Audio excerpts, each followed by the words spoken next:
How much should I really get paid while working on a cruise ship? This is by far my most asked question, so today we're gonna be breaking it into a couple parts. 1, what does the average crew member get paid? 2, what we get for free working on a cruise ship. 3, the things that we still had to pay for. 4, how much I got paid. And 5, how much YouTube added to that.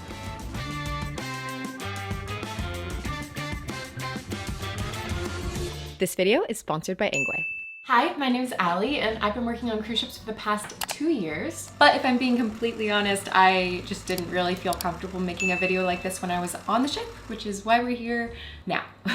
So first we will be addressing what the average cruise ship crew member makes. But here's the thing, guys. Finding the average won't really help you very much, and here's why. So I've personally done some digging online to see what Google has to say, and personally I have not found it to be very accurate. And let's take this chart here for instance. So just for reference, I just simply Googled how much does a cruise ship crew member make, and this is the first thing that comes up on Google. This is a little chart here from ZipRecruiter, and when you look at it, it just varies a lot from like $1,200 per month up to $8,000 per month. But guys, firsthand, I personally know people who are making way less than $1,000 per month, but just as well, I know people who are making $10,000 a month or more. So really, it's just hard to generalize here, and there's also a lot of things taken out of context. So if we're taking a country like America, for example, and we were to ask what the average salary is, I think we can all agree that it probably doesn't reflect the average American because it's highly skewed. But on a cruise ship, I would say it's even more skewed because we have hundreds of different nationalities and everyone's local currency is very different in relation to the US dollar. However, we all get paid in US dollar.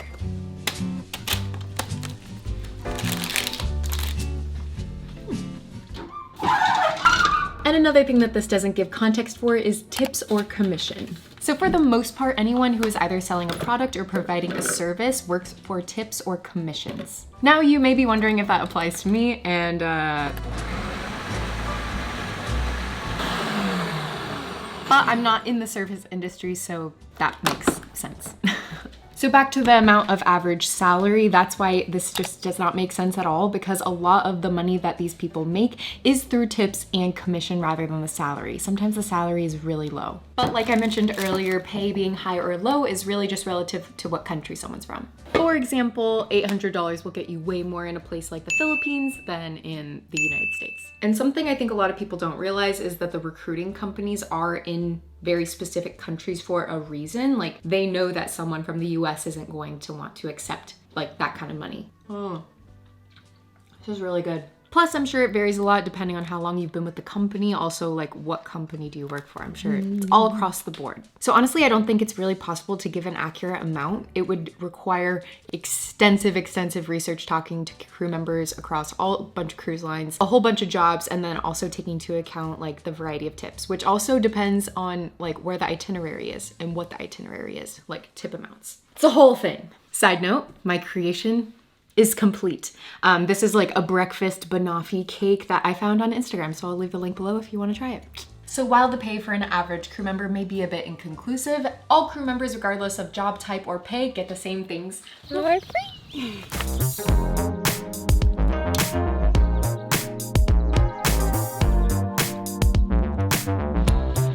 So one of the pros of working on a cruise ship is that there are a lot of things that are either free or heavily discounted, and then this as a whole just lowers your spending. Starting off with what do we get for free on board, we're gonna start with food. In the past, I've done a whole video about crew food on cruise ships, but the bottom line is that we all have access to the same food in crew areas, but there are some places in guest area where you may or may not be able to access because of your status on board. For example, with the guest buffet, you either get food for free for a small fee or you can't access it at all. The next one is shelter, or in this case, a crew cabin. I've also done a whole video about cruise ship crew cabins in the past, so you can check that out if you fancy. When you're on board, yes, there are a lot of different types of crew cabins, but you don't have to pay for anything. Another thing you get for free is access to the ports. No crew members have to pay to get off the ship, so as long as you have the time off, if you're in Italy, you could spend the day in Italy. And something that's even better is that crew members get free access to shore excursions, which I took advantage of a couple times and it was incredible, but you do need the free time off to do so. And a lot of jobs do not grant that. Another thing I feel like I get asked a lot is, are you able to get free cruises? For myself, when I'm off the ship, as well as any friends and family, we do get a discounted rate, but something really cool that I was able to take advantage of, because I had a single cabin, was only $10 a day for anyone who stayed in my room with me. My brother got to stay, my mom got to stay, and my boyfriend got to stay. And it made it pretty affordable. And last, as far as free things go, but arguably the most important, is insurance. If you're familiar with me and my story at all, you may know that I did get injured while I was on the ship, and it was fully covered by the insurance that I had on board. And when I got sent off the ship, I wasn't fired per se. I wasn't fired, I didn't quit. Basically, I was transferred on land to continue my medical care. So the whole time I've been on land up until I get cleared, I get full coverage medically and 80% of my pay. It's really come in handy. All right, but here's what we do have to pay for. I'll start by saying it is in theory possible to spend very little while on board because most things are covered, but highly unlikely. So first thing is internet. I've said it a million times, I'll say it again. You have to pay $3.99 for 60 minutes of internet. So other than that, we do get free WhatsApp. And then sometimes on holidays, they'll say you get free Wi-Fi after 11 p.m. or something. You get a free 120 minutes per week. But really, that's not a lot if you're trying to keep in contact with people at home. Another thing you have to pay for, obviously, is transportation off the ship. That will include taxis, Ubers, trains, shuttles, bikes. Something that I liked to do when I was out and about was rent a bike from HR. The bikes there, a little janky, but they kind of got you around and it was super convenient. Now that I'm home, I've been using an e-bike from ENGWE, which has honestly been a game changer. But this bike, it's just made biking more enjoyable than it already is. I've literally been biking every single day since getting this. So not gonna lie, when I first got this e-bike, I didn't really know how similar or different it would be to a normal bike, but there's actually a couple different functions. First one being you can just use it like a normal bike, you just don't turn the key on. But there is the option to use pedal assist or full throttle, which honestly is pretty fun. So first things first, you do have to turn on the key like so. And then they have a little device on the left side of the handlebar. This is gonna help you turn on the key, and then you can also adjust the pedal assist levels. And then you can see that reflected here. To change the pedaling gears, you can just change it right here like a normal bike, but then this one is the throttle. So when you pull this back, you launch forward and it goes up to 20 miles per hour.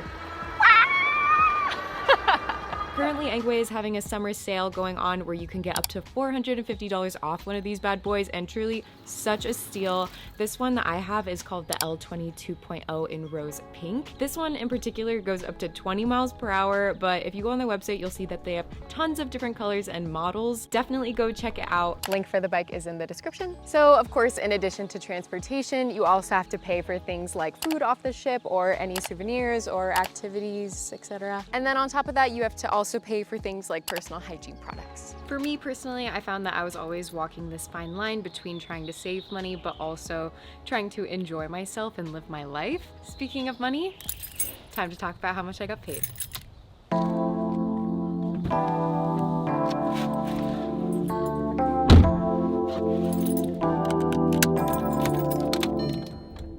It is a lovely day out here. I feel like it is just now starting to warm up, so I'm gonna go to the beach. I feel like this is just the big question. What did I get paid on my cruise ship contract? So first we need to separate this answer into the on-land version and the ship version, because we spent 2 months prior to coming on board the ship and we get paid significantly less when we are on land in comparison to when we're on board. Mind you, this was now over a year ago, so they're probably getting paid more now, but I got paid $300 a week. Okay, so that ends up being about $1,328 per month, which even though you're not paying rent, it's honestly not a lot. I find that during this time, for a lot of dancers especially, it's a net loss. I mean, sure, there are ways to budget and everything, but grocery stores are not close by. Everything is just like really far away. And then even though you're getting housed, it has nothing in it. So you end up spending quite a bit on just like food, Ubers, cleaning supplies, and all of that kind of stuff. But honestly, this is pretty normal in the entertainment industry. Like if you're not actually doing the job yet, you're not gonna be getting paid the full amount. So it is what it is. And then after rehearsals, that brings us to the ship.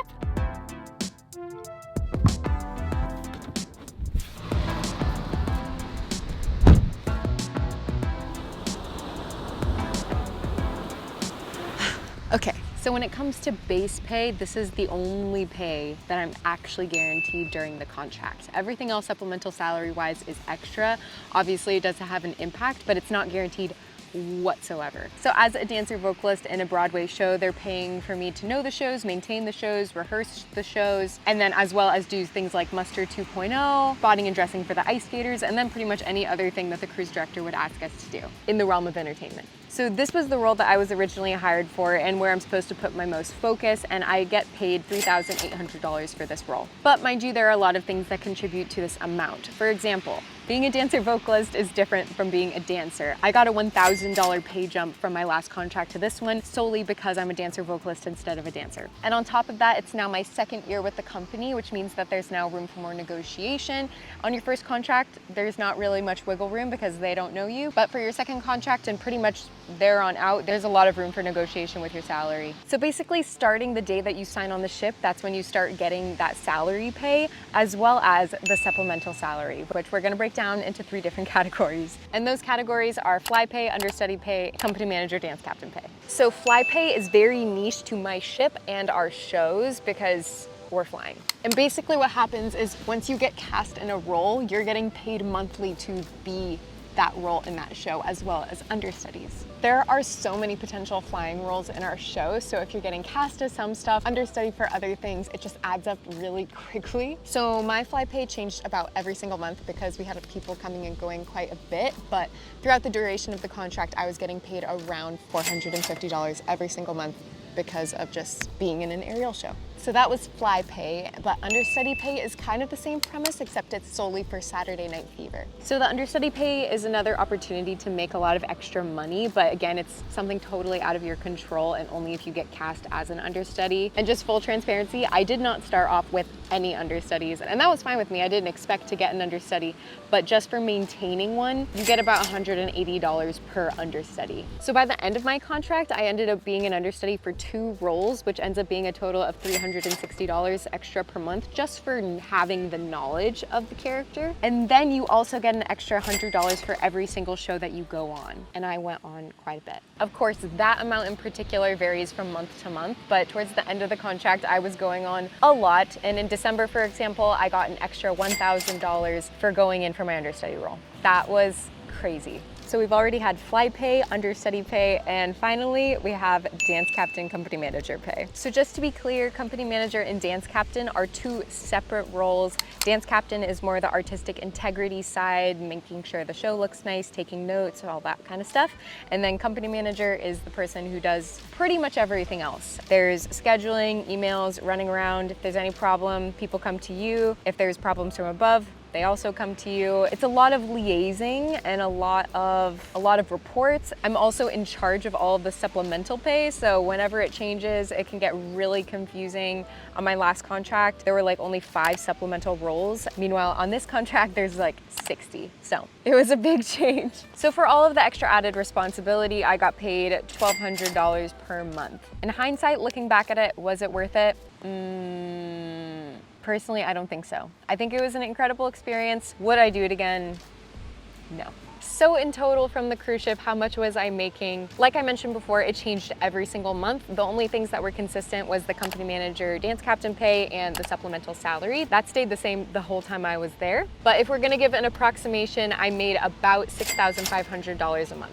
And just for context, this is not same across the board for everyone. There are so many different circumstances that play into this amount. And for example, on my last cruise ship contract, I was making about $3,500, so almost half of this. And then another big question, how does YouTube impact this amount? Well, spoiler alert, it impacts it quite a bit. How much did I get paid on YouTube? Honestly, I just wanted to start by thanking you guys because in March of last year, it was when I made my first 7 cents on YouTube, and that was literally like the happiest day of my life. And the growth that has happened since then is all because of you guys. So thank you guys so much for supporting me, and I'm happy you guys like my content. And now onto the numbers. So where does money come from on YouTube? So there's a lot of different facets of the social media business and on YouTube, like where you can get money from. But for me, my main sources of income are ad revenue and brand sponsorships. First one, Ad revenue. Like I mentioned, my first 7 cents was around this time last year. Obviously can't do much with that. And then over the course of the past year, it has fluctuated quite a bit. Obviously it depends on video performance. So I've had as low as like $1,000 a month up to $5,000 a month. But on average, I would say I'm making about $3,000 per month on ad revenue alone, which again is thanks to you guys. So I appreciate you so much and thank you so much for supporting this channel. So this is from all sorts of social media. This is Instagram stories, Instagram posts, YouTube posts, YouTube shorts, TikToks, UGC content. Like there's so many things that go into branded content, but I'm not gonna section it off to just YouTube because it all kind of blends together and is part of the same thing. But since towards the end of last year, I've been averaging about $10,000 per month with brand sponsorships. Honestly, it's weird to even say that out loud. That's And just for context, when it comes to all this YouTube stuff, I was making 0 income from YouTube at the beginning of last year. 0. This is like a huge change of events for me. I am so grateful to be here. This is honestly like, I could never have imagined getting to this point, and it's all thanks to you guys. So thank you. So with all of that being said, how much am I making per month? Well, obviously, I'm not on the ship at the moment. But given all those rough estimates, I was making around $19,000 per month. Now this is where you might say, but you don't work on the cruise ship anymore, so you're not getting paid by the cruise. Well, because I was injured on the ship and I was not cleared to go back, I was still getting 80% of my pay up until yesterday. So as of yesterday, I officially got the news that I am cleared. I am no longer on medical leave, so that means that my pay stops as of yesterday, basically. So now I won't be getting paid by the company anymore. Now, does that mean I'll be going back on a ship anytime soon? We'll see. Thank you guys so much for watching this video. Before we go, I wanted to let you know that I'm hosting a group trip to Ireland this December and you're all invited. I have an unlisted video that has more details below, and I will see you guys next time.